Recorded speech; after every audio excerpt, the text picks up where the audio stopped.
Yeah, the key successes for both programs were definitely getting into finals. For the men's program, it was getting back to finals, and for the women's program, it was getting into the finals for the first time. So both teams had really difficult 2022s, had 1, 2 and 3 games, and were at the end of the ladder that Williamstown don't like to be.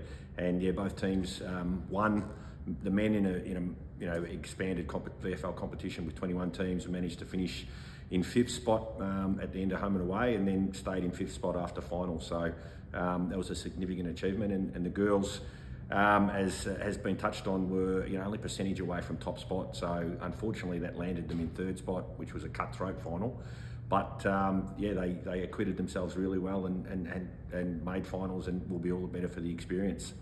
The challenges were definitely, as with any VFL program every year, it's always the influx of players.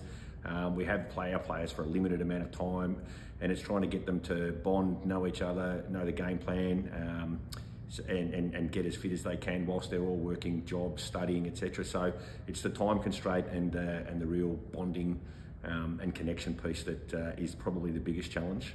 But as their results will attest to, we reckon we got most of it pretty right.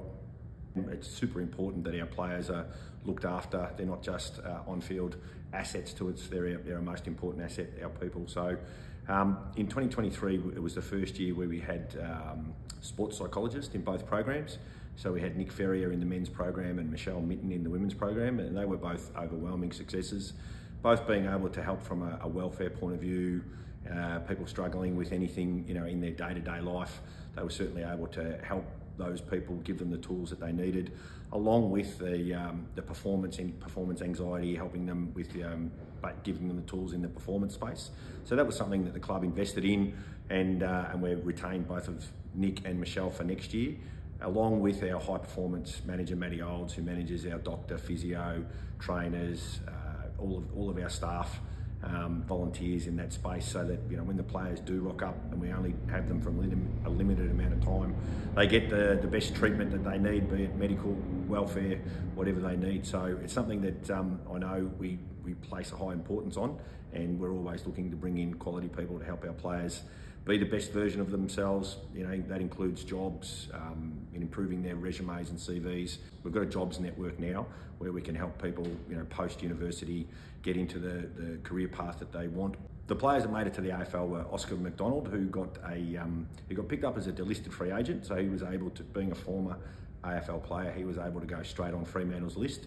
So Oscar was able to negotiate a 2-year deal. So that was fantastic for him. And Marty Hall, so both Marty and Oscar came 1st and 2nd in our best and fairest, and Marty was able to get picked up as part of the SSP train on and delisted on the first day of the SSP period by Marty. So both boys had previously been on AFL lists and were able to get back to AFL lists after having really strong 2023s with Williamstown. So they were the two in the men's program, and in the women's program we had Ruby Tripodi, who all Williamstown supporters would know well, and multiple best and fairests. And Ruby was able to get picked up by North Melbourne and played the majority of the season in a pretty successful side that made the grand final. So yeah, we had drafted players in both programs, and as with any part of our success at Willie, getting players back to where they want to get to, or to AFL for the first time, is an important part of what we do. From the AFL this year, we've picked up a number of players. We picked up a number of players who are coming straight from the AFL or have had AFL experience.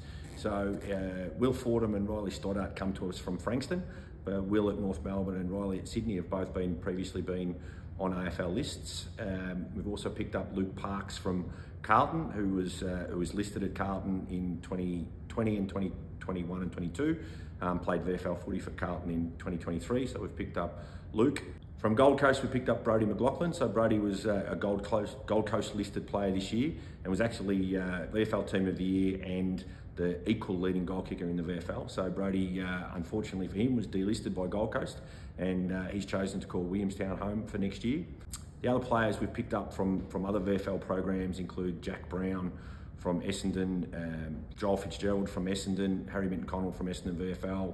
We picked up Josh Brown from West Coast Eagles in the Waffle. So we've picked up a number of players who've been high-performing VFL players, as well as those who've previously been on AFL lists. Williamstown supporters in 2024, I think, have every right to be hopeful. Both teams finished the season not quite in the last week as we would have liked in the grand final, but we made significant progress, and both sides have really hit the ground running in our pre-Christmas phase. Both sides have come back fitter. There's an air of determination amongst both groups, the men's and the women's programs. Now, whilst it's only December, that doesn't really mean anything. We've got our work ahead of us, getting players to understand game plan, to gel, to get to know each other. But from a physical fitness and from a drive and from the quality of training point of view, I think we can all be hopeful that the next step forward is there, and we can certainly take it. They can certainly look forward to two sides, men's and women's, are going to be super competitive.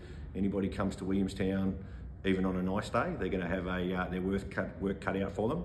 And if you come to Williamstown and it's a Williamstown day and the wind's blowing, well, they're definitely going to have their work cut out for them. So, yeah, the Willie supporters can look forward to the blue and gold being really hard to play against.